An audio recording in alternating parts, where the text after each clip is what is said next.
Well guys, today is April 23rd, 2012, and I'll show you what I woke up to this morning. Hopefully you guys can see all the tree branches sagging and stuff.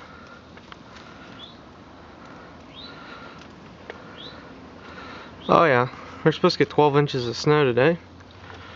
Anyways, I'm driving the Bronco to work today, and I'm gonna take the camera with me in case I see anything interesting today. So, and the Yanmar doesn't have enough hydraulic fluid in it to move right now.